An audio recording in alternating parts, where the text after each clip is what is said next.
Our rod today is a bit unusual. It has what I would call somewhat of an identity crisis.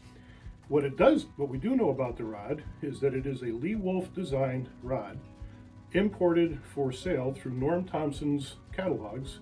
Norm Thompson was a retailer in Oregon. He imported his rods from Farlow's, and Farlow's in turn had the rods made for them by J.S. Sharp.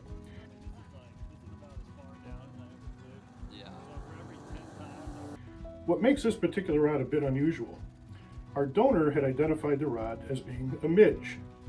Midge rods, by and large, were less than 2 ounces and approximately 6 foot or so in weight. The Norm Thompson catalogs listed only 3 models. The Ultimate, designed by Lee Wulff, was shorter than 6 foot and weighed in at less than 2 ounces. It was a one-piece rod.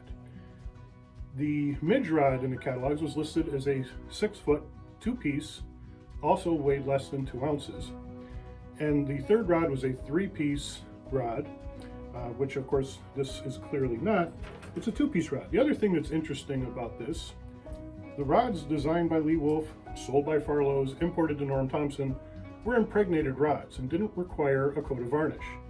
This rod, however, clearly does have a coat of varnish. After inspection, it's not clear if this was a factory varnish job or if it's something that an angler applied later, but it's interesting nonetheless that this rod does have a coating of varnish. What's also unusual is that it's apparently an uncatalogued size. This rod is listed as 6 foot 2 1/4 inches, and it weighs just over 2 ounces.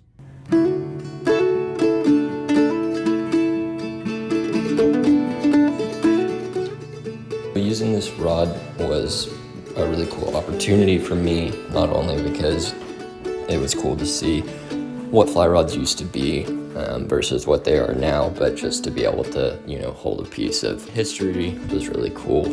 So as long as you slow down your movements when picking the fly up off the water, making false casts, as long as you give it that extra second or two for the rod to really load, you can end up fishing this rod just as well as you could with one these days.